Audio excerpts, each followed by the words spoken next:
Hello, and welcome to another episode of Just Ask V. I'm your host, Vanessa Emerson, and I am thrilled to be here with my friend and yours, Elijah Desmond. Welcome, Elijah. Hello, how are you? Oh, I'm great, and I've been so looking forward to spending this time with you. The focus, of course, of Just Ask V is for questions that come in about, growing a speaking business and working with planners and sponsors, and how do I get consulting clients, and pretty much everything around a speaking and consulting business. And I'm frequently asked questions around the meeting planner's experience and what they're looking for, and that has to do with, how do I best work with planners? And so I was thrilled when recently Elijah had suggested that this would be a great topic for Just Ask V. And so I'm thrilled that you're here, Elijah, to talk with us about this. Before we jump into our topic, could you give us a high-level view of how you got into, where you at? Let me say that again. Starting with dentistry, how did you get to where you are now? What was that path? Absolutely. The fast path is I am a speaker just like everyone else, and my speaking came from outside of dentistry, motivational speaking in high schools and saving kids' lives through voice and message and story. And then I got into dentistry and speaking in the dental space. Before you knew it, I became a meeting planner and bring a ridiculous amount of fun and networking and education together. And I transitioned out of the speaking space in dentistry, primarily because I want to focus on elevating other speakers and giving them the stage. And so I actually I got a feeling of almost like being selfish, going and accepting other speaking contracts in our industry. Because I feel like there could be another speaker speaking in that spot. So as of May of 2021, I am retired as a dental speaker, and I'm going to stay speaking in high schools and only MC in the speaking space and give you speakers the walk-on songs that you deserve and the standing ovations and the welcomes that you absolutely should have to kick off your speeches. And so that essentially made me focus, since I was not speaking any longer, made me focus really, really hard on my personal events and elevating speakers and giving people opportunities. And here we are today. Fast forward, I'm planning the dental festival, in South Florida. And so we all know there's a journey behind that. Maybe some of you don't, but that's the backstory. Yeah, thank you. And let's talk about that. And I love that you point out too, that you are a speaker before you were meeting planner, because I think that's an important piece here, that you walked on both sides of that, path or whatever. Yes. So how I met you years ago was when I think Smiles at Sea was just starting.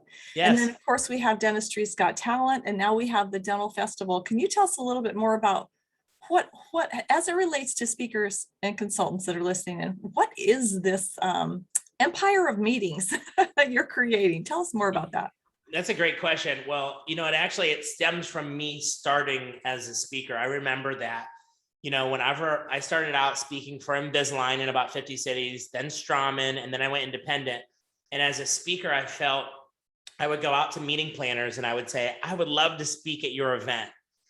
And I felt like I would always get pushed to a website and they would always tell me that they're booked out for 2 to 3 years. It was consistent.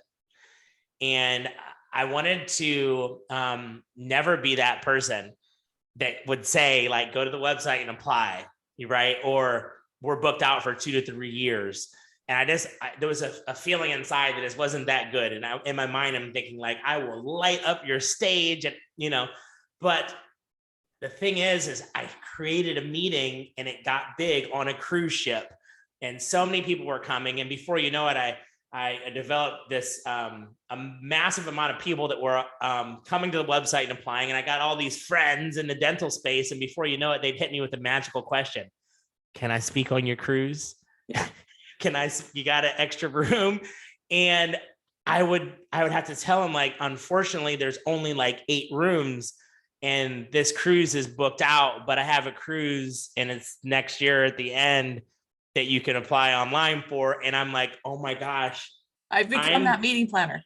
I have become a meeting planner that has to say that, and it's not intentional. And it's reality. It's reality. So then you get into like, you can't have the same speaker every year, even if they're like your best friend. Like you can't, you have to rotate your speakers, and you get all these people that are coming and you feel like you're constantly letting them down because not everybody can speak. There's just not enough room. And so that led me to creating Dentistry's Got Talent. And so then all of a sudden, Dentistry's Got Talent allowed a lot of people to speak, and they spoke for 10 minutes. And my big thing that I always said is, you could speak in 10 minutes and you get more exposure than you would get in 10 years of traditional speaking. Because of our social media abilities, we are reaching, like the last event, we had about 60,000 views with all of our channels combined. Wow. The year before that, we had 86,000. And so, instead of going on a plane constantly and traveling and, doing what you do as a speaker, you can get it accomplished in 10 minutes. And you got people that are sponsors that are looking to sponsor you, and meeting planners looking to recruit you. And you can get your message that you're so passionate about out to many people. And it gets better. It's a speaking competition, and it's not about who wins. However, if you do win, guess what? You get to speak on the cruise.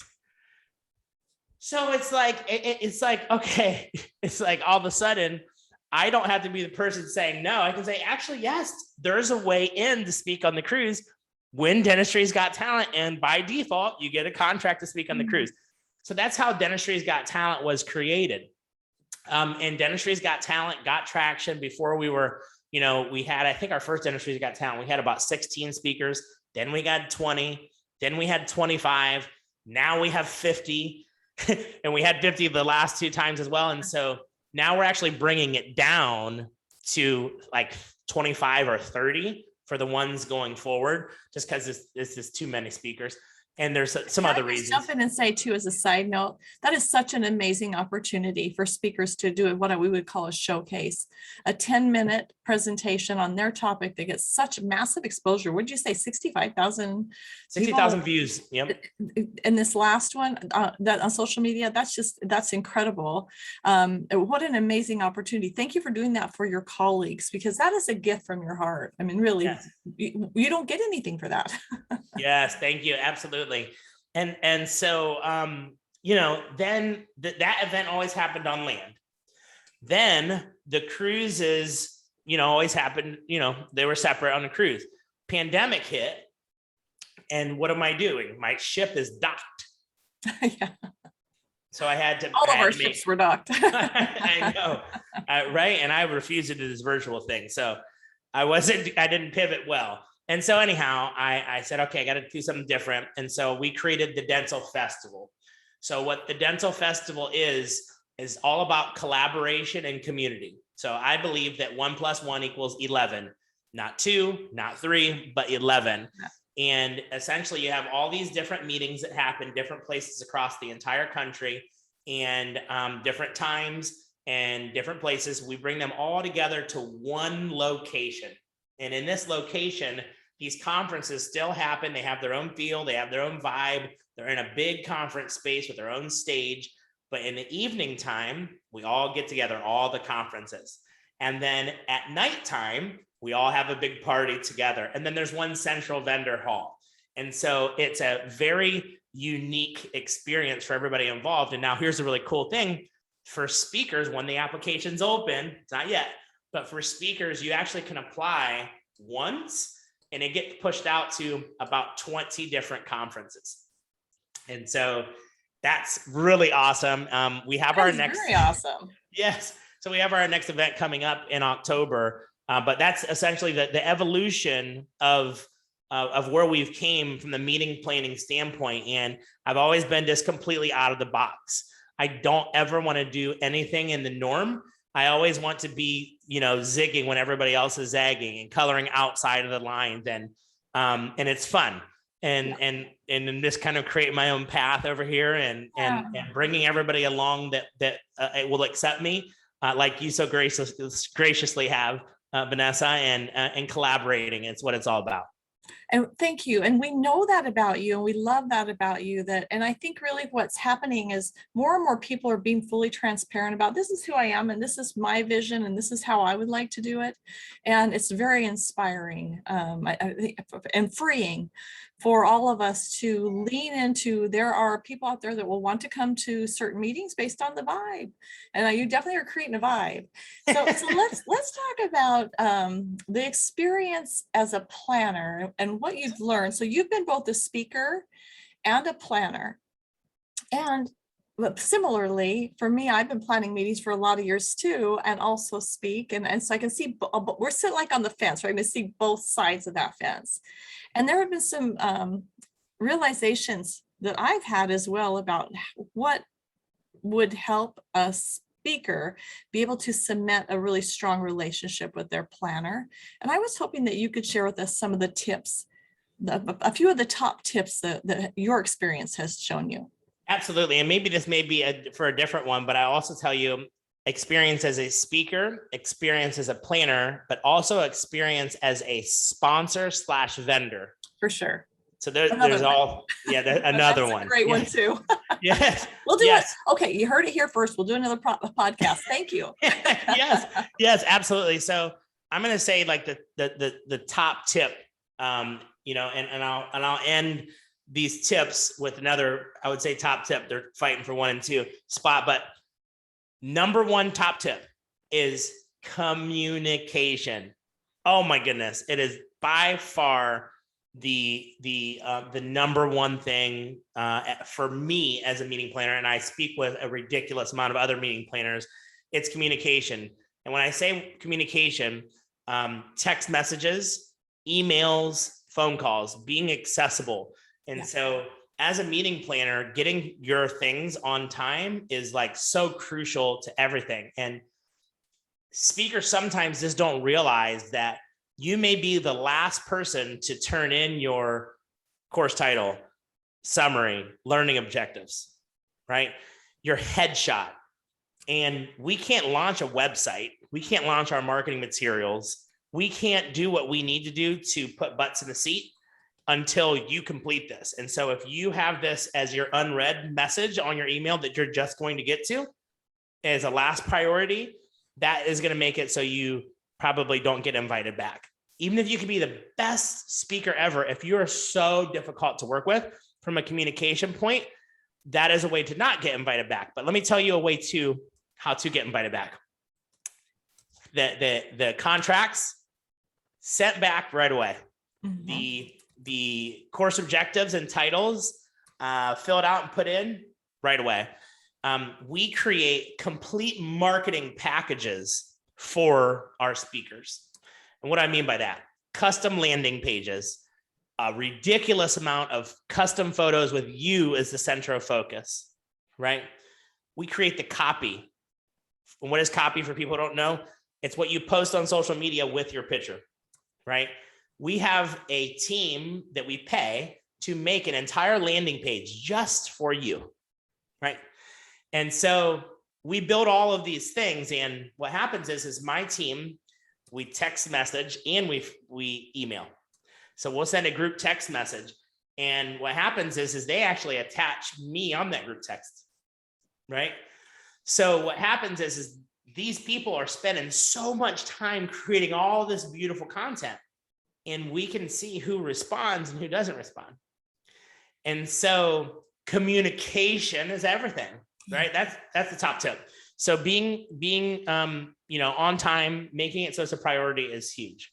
How do you feel about that? Can I just jump in? Like being on time is probably the number 1 top tip I've heard for the last 20 years from meeting planners.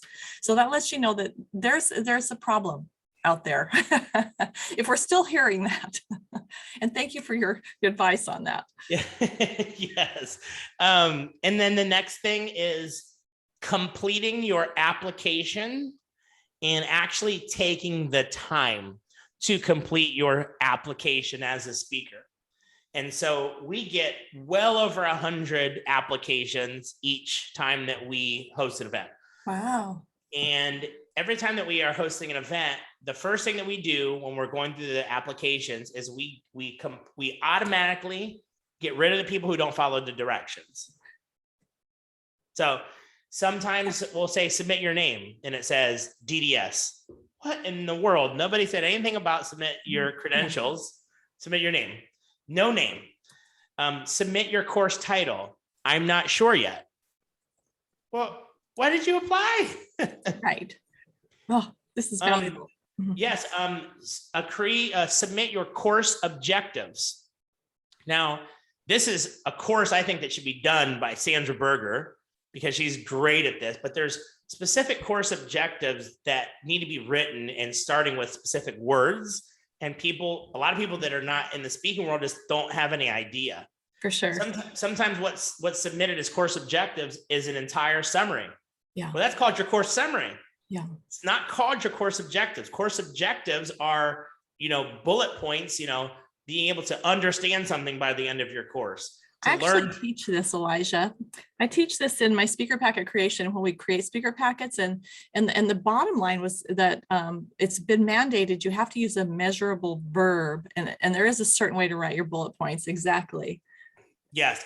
So sending over, when you see learning objectives, sending over a long paragraph, it shows that you're not. You just don't know what and you would be surprised. There is some of the top speakers that are not submitting these things correctly. And it's almost like a application etiquette. I feel like. And I think it probably comes down to not knowing too, because this changed. In the 20 years I've been in dentistry, if I might just interject, it's changed even in those 20 years a couple of times, the way we write our learning objectives, and what is considered standard out there. So it comes down to being knowledgeable about it. So you suggested Sandra is a great person for this. I offer courses on this and coaching in this area as well. So there is help to be able to help people and know what do they need to do with those materials. And so this is before they're even booked by you, not even in the marketing, but this is so that you can determine if it's CE worthy. Is that correct? Yes, it is. It's just filling out the application process in the first place, not putting question marks, using complete sentences.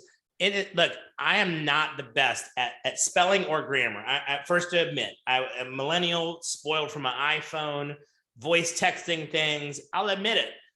But this is a professional application. Yes. If you need a proofreader, go get one. It doesn't have to be the best thing in the world, but starting a sentence off with a lowercase letter, come on. Not ending with a punctuation, come on. It shows that you really don't want that opportunity, right? So just take the time and fill out the application, right? Professionally.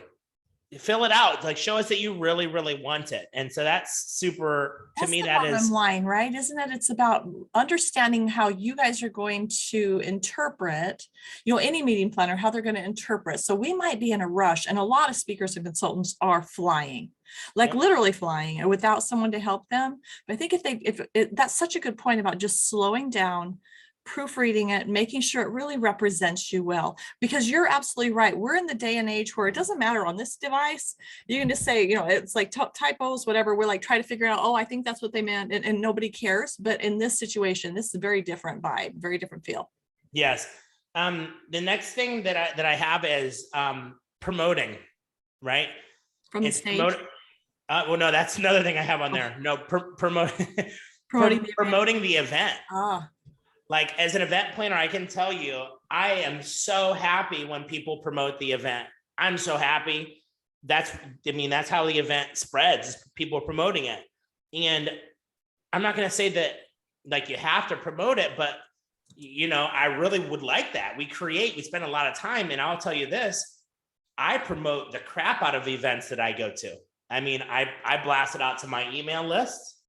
I promote it on all of my social media channels. I bring it up in conversations. I promote it because they have me there as a speaker. I feel it's almost like my, I don't feel obligated to, but I feel like it's the right thing to do.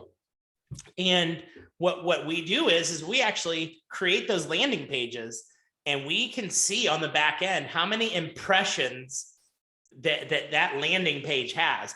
So we can actually see how many people that the speaker actually took the time to push it out to. And then we can also see their influence, because once they push it out and there's impressions, we see how many people signed up. Yeah. So we can see how many people signed up for their course as well. And it's just a free CE. A lot of them, they're watching virtually.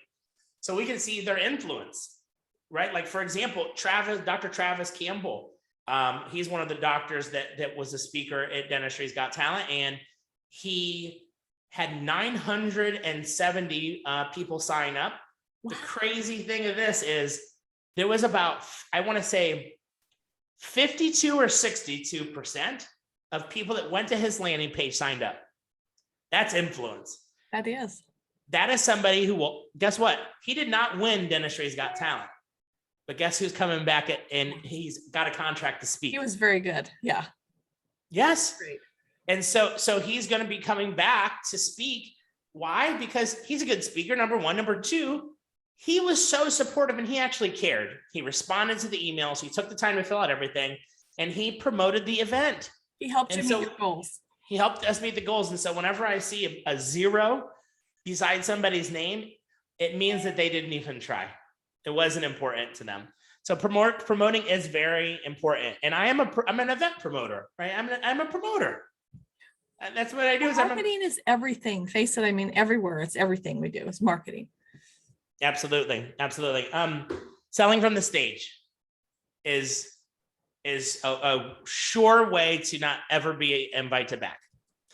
And I own multiple businesses, so I completely get it. Like, I understand you have a business, and a lot of times you speak to grow your business. Totally get it. But there's like certain ways to go about things. Yes, for sure. And so I will tell you that a couple of points on how to accomplish your goal without selling from the stage.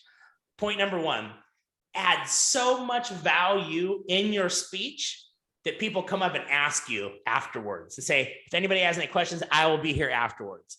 The people that would have signed up are they're rushing to you to talk to you afterwards. So if you add crazy value, people will naturally come up to you.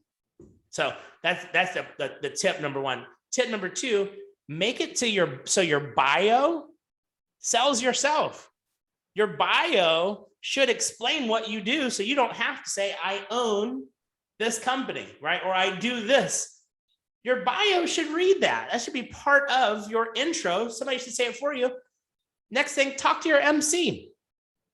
Talk to your MC and tell your MC what you're doing.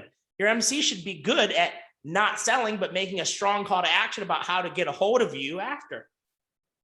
And so that's my tip on not selling from the stage. Would it be all right if I interject here? Because I think this one's so important, and those are great ideas. And with there being so many different sizes of events, you may not have an MC. It might be something like a 20-person study club.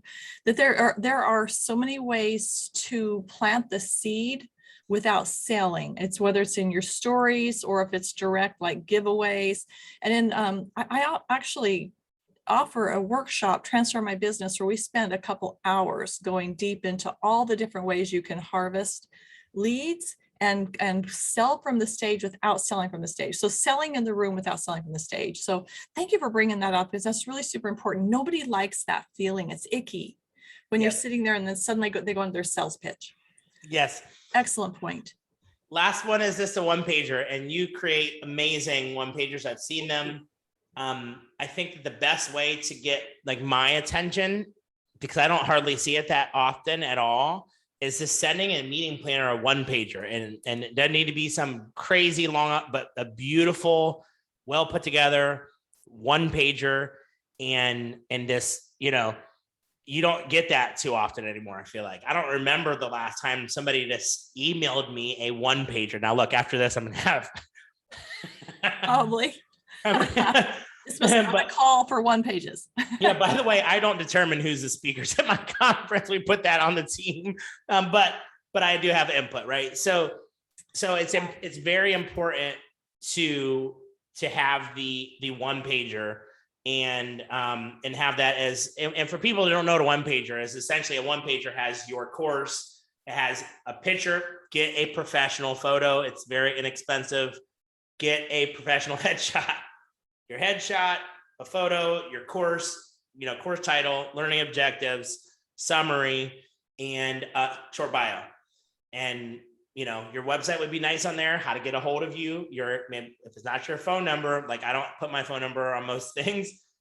Maybe it's your email address, and your website. That probably should be your name if you have the ability to have that. So that's my last nugget.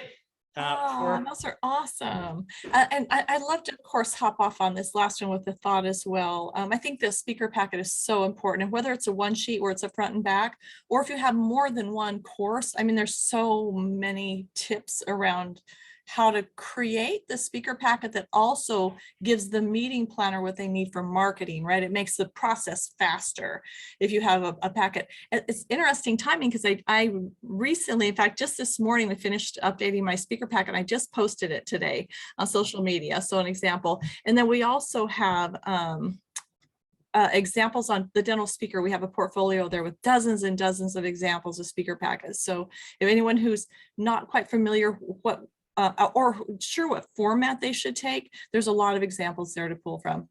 So before we wrap up, and those were really great, and I agree with every single one of those. It's like you were in my mind.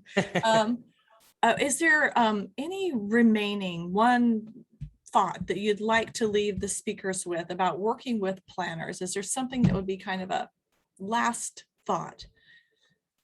I would just say to see how you can add value. Always, how can I help? How can I add value? Right. The speaker that adds the most value always ends up winning and getting invited back. And whenever another meeting planner asks, who do you recommend? The speaker that typically comes to mind, if they didn't ask for a specific topic, is typically the speaker that was adding the most value. This is true. And the easiest to work with. So thank you for modeling that for us, Elijah, because in every dealing with you, you're always about putting people first and trying to help them meet their goals.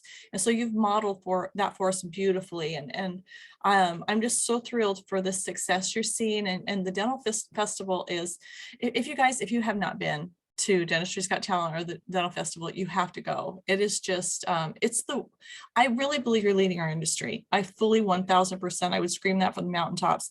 Look to Elijah and what he's doing at the Dental Festival. The meetings are changing, and you guys are modeling a wonderful, incredible, it's kind of almost hard to get your head around how big this is going to be model. So congratulations on that. Before we go, I want to shout out a little bit about that. So our upcoming meeting is October 12 through 17. Yes. In Miami area, Hollywood, just up north of Miami. Yep.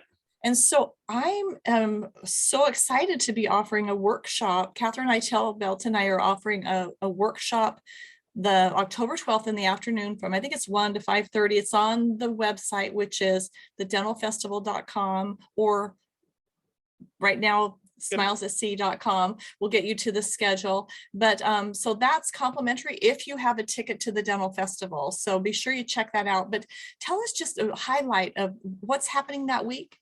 Yes, absolutely. So the high level of what's happening that week. First off, understand that I always say that personally, I feel education is just as important as fun and networking. So 50% education, 50% fun. There's 10 different dental conferences that will all be there that you can choose from. But I think the most important from a speaker standpoint is absolutely the networking. Yeah. We will have 150 influencers that will be at the conference, specifically Dentistry's Got Talent. 50 of them will be speaking. There'll be multiple influencers from the stage. And what is an influencer? That word is often used, and I'll tell you, there's DSO influencers, there's podcasters that are influencers, there's social media influencers, there's consultants, and there's speakers. And so the networking is extremely intentional. We make networking really easy because we have events that are like comedy shows, talent shows, rock bands, dueling pianos, pool parties, costume parties, whitening balls, black tie events, casino nights, super yacht parties on Sunday. Like it's so much fun. And it's kind of one of those things where you have your guard down, you're got a tank top on, you got shorts or swim trunks on, and it's not your normal meeting to where you're just in class all day. You're more relaxed, you're more laid back, and you are able to network, in my opinion, when you're in that atmosphere better. And everybody is non-judgmental. We are all equals there. It doesn't matter if you are an assistant, a dentist, a influencer that's at the top of your game as in the DSO space, a speaker that's been around for years, a speaker that is just starting their career. Everybody is equal. It's a judgment-free zone, and we're all family there. That's the vibe, and that's the tribe. Yeah, absolutely true. And I would say the networking there breeds collaboration. I've seen that multiple times. I feel like it's similar to the Jumpstart vibe, where you get the right people in the room, they get to know each other. They start realizing there's opportunities to collaborate, just like you and I have collaborated. And so yes, so many people in our communities collaborate. It's wonderful. Yes. Elijah, thank you so much for sharing your knowledge with us today. I do want to do a final shout out for the Dental Festival this October in the Miami area. I believe the city is it Hollywood? It's Hollywood, yes. And over here on the West Coast, I don't know Florida that well, but go to thedentalfestival.com, October 12th through 17. Yep. Be sure you look in the notes below in this post for the link to the speaker workshop, October 12th with Catherine Itel Beltonai, and all the details will be there. We'd love to see you there, and you just need to have your ticket for Dental Festival, which gets you into everything, all of the educational events, which is so cool. Thank you for being here, Elijah. Can't wait to see you in Florida. We'll go to Dental Festival, and then we'll see everybody a couple months later in Phoenix for Jumpstart. Yay, we'll be bringing everybody there. That's the next place. Thank you so much. And I should say, be there. Aloha. We'll see you then. All right. Bye. Bye-bye.